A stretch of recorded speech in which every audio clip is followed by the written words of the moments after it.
devant un rafet. Il pleut, hein, comme il pleut.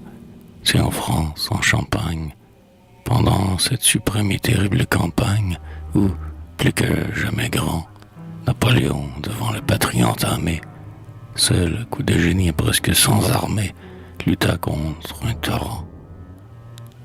À cheval, combinant ses plans, l'empereur passe.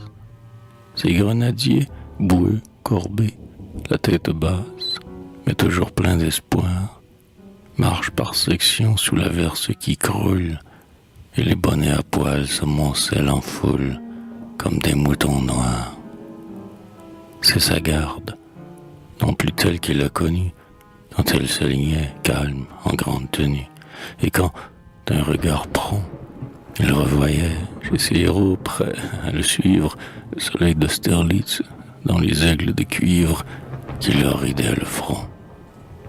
Les voici, ceux d'Arcole et ceux des pyramides, qui l'ont vu, précédés de l'escadron des guides et suivis par des rois, arrêtant brusquement l'escorte sans pareil, venir vers ces grognards pour leur tirer l'oreille ou leur donner la croix.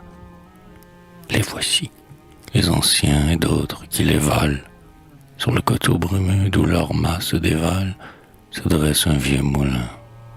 Hélas, c'est sur le sol français qu'ils font la guerre, eux qu'ils menacent jadis des minarets du Caire ou dômes du Kremlin. Mais c'est toujours sa garde.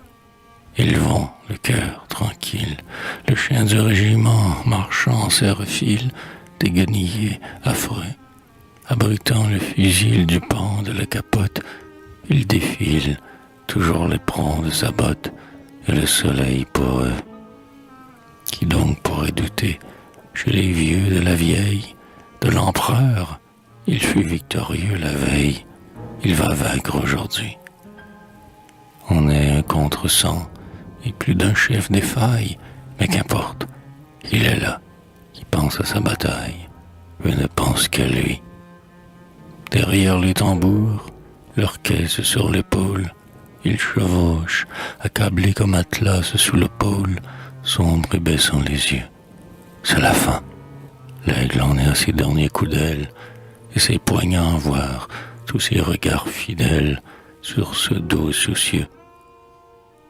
Que tu les as bien peints, Raphaël, ô noble artiste, ces tragiques soldats, sous leurs moustaches tristes, mâchant des jurons sourds. Tu résumas d'un mot leur âme rude et grande. Ils grognaient, as-tu dit, dans ta belle légende, et le suivaient toujours.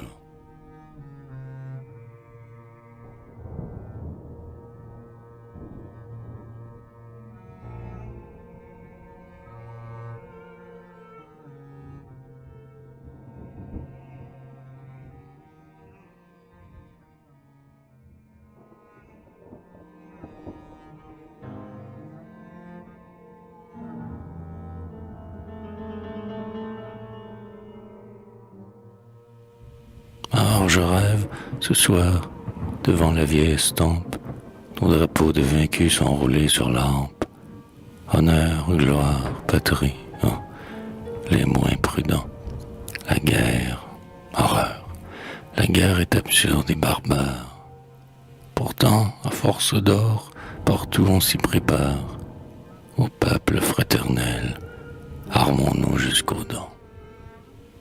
Nous aimons à ce point la paix, nous et nos maîtres, qu'il faut que ce canon porte à 10 kilomètres et couche un régiment d'un seul coup sur le sol. L'homme enfin devient bon et n'est pas sanguinaire. Chimiste, servis-nous la foudre et le tonnerre, juste tes explosifs servira avec eux. Et plus de guerre ici, n'est-ce pas remarquable? La misère est atroce et l'impôt nous accable. Simple détail, sachez, où va nu-pied d'hiver, que nous pourrions chausser demain 20 corps d'armée. Ne te révolte pas, surtout, faut l'affamer. Pour qui réclamerait du pain, on a dû faire. Admirons le progrès et ses bienfaits modernes, que d'arsenaux bondés d'obus, que de casernes. Tout le monde est soldat avec ou sans galon. Oui, tous, jusqu'au curé, vont ou tirent à la cible. Mais nous rendons ainsi toute guerre impossible, et c'est la paix, et c'est tout ce que nous voulons. Est-il fini? Selon Massacre, quelle histoire? En tout cas, maintenant, c'est l'état transitoire. Plus de patrie. Ouais, c'est le but où nous marchons. Déjà, un orateur s'étonne en sa harangue que des gens tout ou plus différents par la langue aillent s'entretuer sous de sanglants torchons.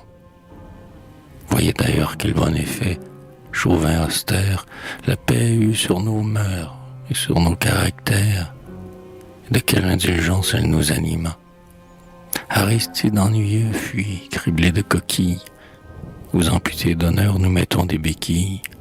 Ils sont tous renommés, messieurs du Panama. L'important, le voici. Pas d'homme populaire. Gloire, un mot à rayer dans le vocabulaire. Nous avons interdit les fleurs et les discours pour un pauvre soldat, vainqueur de quelques nègres. Et nos législateurs, cette bande d'intègres, en ont eu la colique au moins pendant 8 jours. Décadence, dit-on, non pas. Raison, sagesse. L'ordre est parfait. Le riche augmente sa richesse. Qui parle de Strasbourg, de Metz, fait accompli. Tout le monde est content puisque la bourse monte. Et on fait au drapeau quelques taches de honte. Cela ne se voit pas. Le vent y met des plis.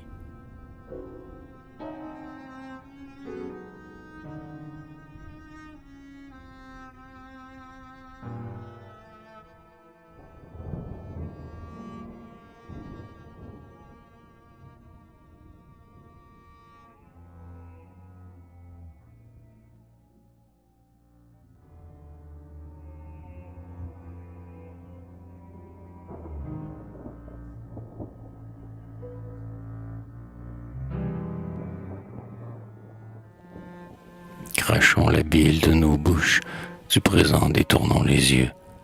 Au siècle, soleil qui te couche, songe à ton lever à Dieu. France, ton cœur bat avec force en évoquant l'officier corse qui, sous son pied, semble pétrir un boulet dont la forme ronde est pareille à celle du monde qu'il médite de conquérir. Peuple qu'au hasard on commande, et qu'apparaisse un lourd cauchemar, console-toi par la légende de ton consul, de ton César. Oh, quel passé se développe, ces aigles planent sur l'Europe, tout tremble au bruit de ses canons. Les victoires, ils les entassent, et nos drapeaux n'ont plus de place pour y broder de nouveaux noms. Ouais, que de morts, que d'hécatombes, mais ô gloire, c'est ta rançon. Des lauriers fleuris sur les tombes, ne voyons plus que la moisson. Colonne de 1811, que d'hommes a coûté ton bronze.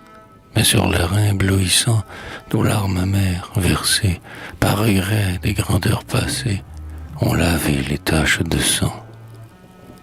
Dans l'avenir qui se voile, nous sommes sans espoir ni foi.